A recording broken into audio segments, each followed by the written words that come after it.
score in any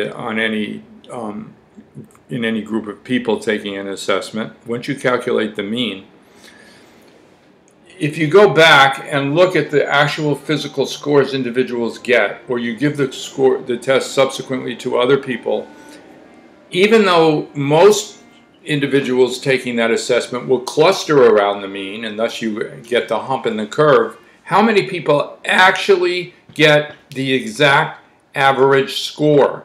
Say the average is 55 on a test that has 150 items on it.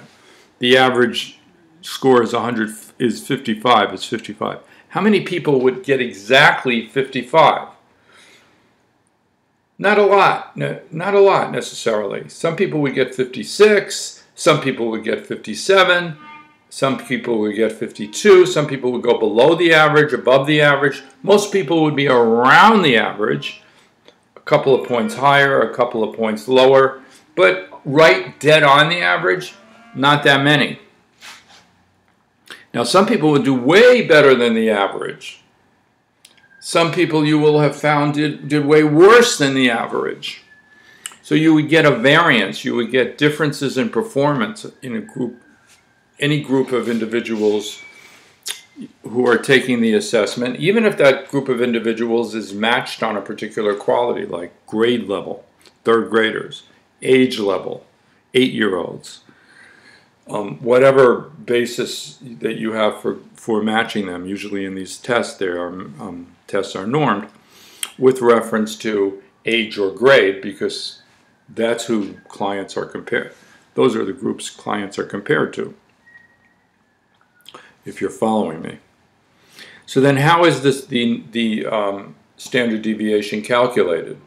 Well, as I said, it's the average difference from the average. So I'm going to show you this, put this on, hopefully I'm speaking right now on top of a slide or Word document here. And you see what I've done is listed a set of, just for the heck of it, 5 different scores, just to illustrate what I want to say.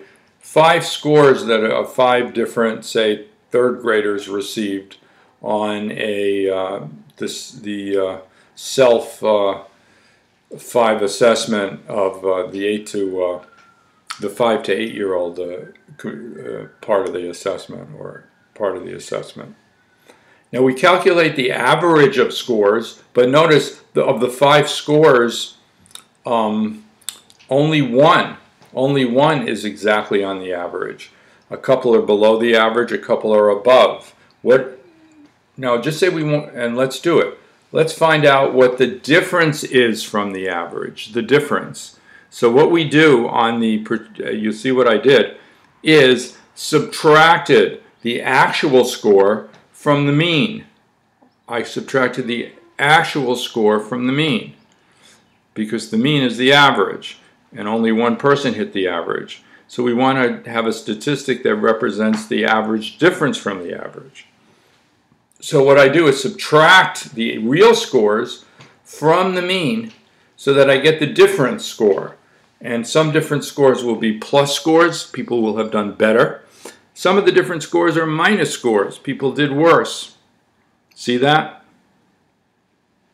Then I get the differences. Of course, I want to keep all the differences in play here, because it's the average difference from the average, but I have plus differences and minus differences. Now, if I want to calculate an average and I add up the differences, the minuses are going to undo the pluses and I'm going to lose all my data. So I need to get rid of the minuses and pluses in calculating a standard deviation. There are 2 ways I could do that. I could erase the minuses and pluses, and that would do away with them. But you know statistics, they're always more complicated than they might need to be, or they take things into consideration that we mortals don't consider. So rather than take away the minuses and pluses, just erase them, there's another way to get rid of minuses and pluses, and that is square your numbers. If you square the numbers, square the differences, the minuses and pluses go away. And that's exactly what you do, and that's what the statistical package does when it calculates a standard deviation. You square each of the differences, then it adds the differences and finds the average difference from the average by dividing it by the number of individuals taking the test minus 1. Minus 1.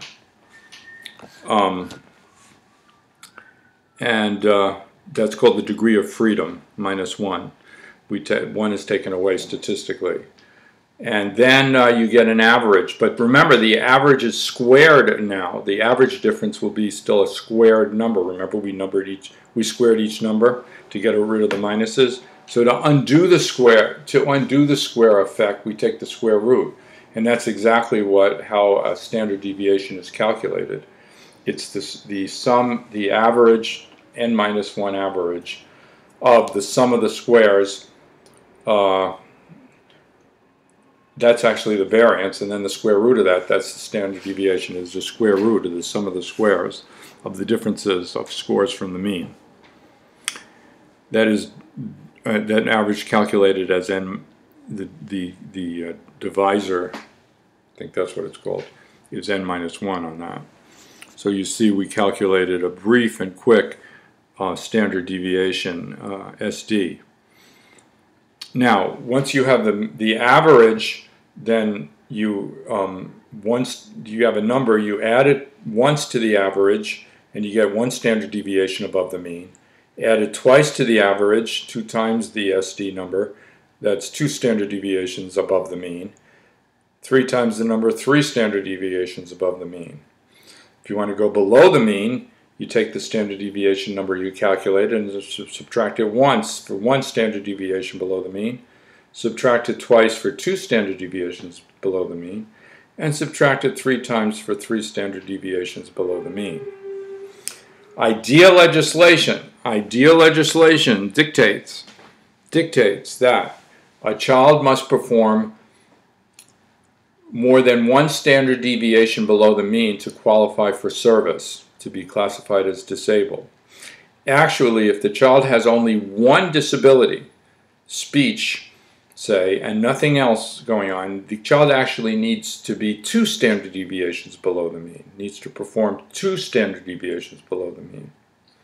If there's another disability associated with speech, say a movement disability or a cognitive disability, then the kid qualifies for service at below 1, really 1.5 standard deviations down. The child will qualify for speech service.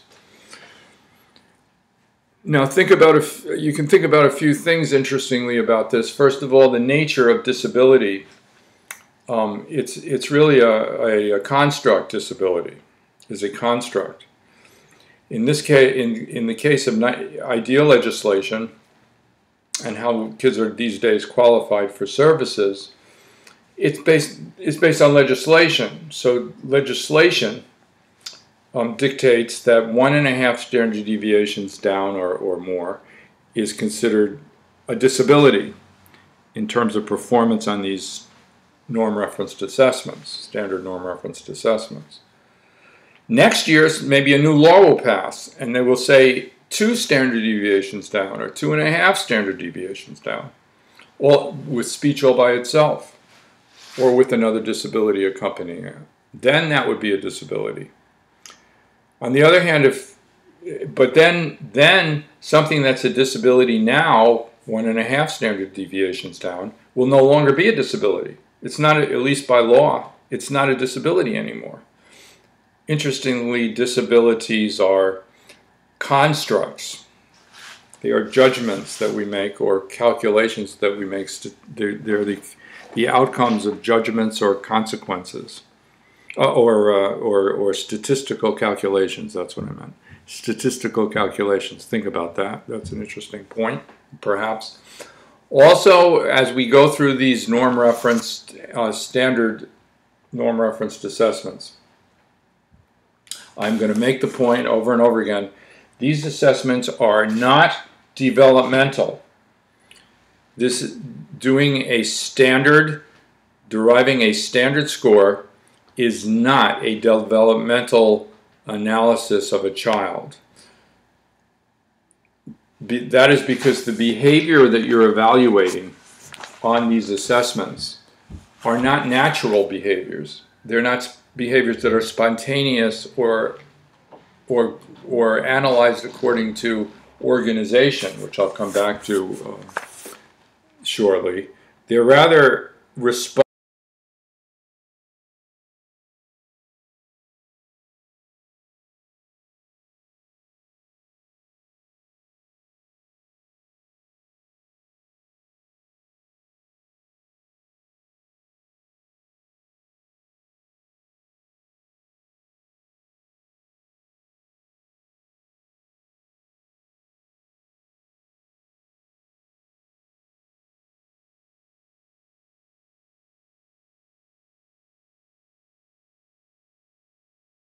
That has a 5-child standard deviation calculation. Let me just add this to my comments to describe, explain the numbers that you see under the normal curve there. You see that the average is 50. You see that the standard deviation is 2. So therefore a score of 52 by a child would be 1 standard deviation above the mean, 54 would be 2, 56 would be 3 above the mean. Below the mean, 48 would be 1 standard deviation down, 46 raw score would be 2 standard deviations down, 44 would be 3 standard deviations down. Given that this was real data, now you can't calculate on 5 kids, you need 500 kids to get, as you know, statistically you would have no validity with such a small group. I'm just using that as 5 scores to illustrate the calculation of a standard deviation. And then you would interestingly find that there are few outlier children, very few, but some who do very, very well. 2 standard deviations up, say. Very few kids, but some in any population who would do very poorly on these standard norm referenced assessments, and be 2 standard deviations or below. But most kids, again, would cluster around the mean. The kids who receive service would be the outlier children on the low end of the curve. Okay? Now here's another normal curve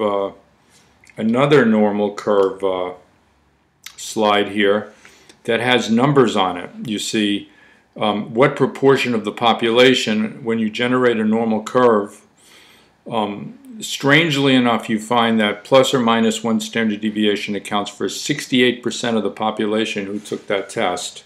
When a test is normed, 68 of the population upon whom the test is normed need to fall in and will fall into the plus or minus 1 standard deviation central tendency area. That's the majority. You will pick up another 13.5% of the population, and you'll go up to about really you'll pick up 27% of the population totally, 13.5% above and 13.5% below the mean, going 2 standard deviations out. In other words, that will account for 96% of your population.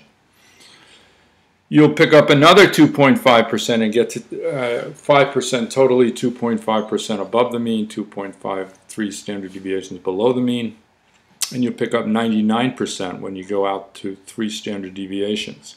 There'll still be a few additional kids left who do even more poorly or better than 3 standard deviations below or above. But the terms that are applied, by the way, the kids we're interested in our field are the ones that perform below the mean. Below the mean. Again, more than 1.5 standard deviations below the mean. And what we want, we use the following terminology to describe the kids who perform below the mean.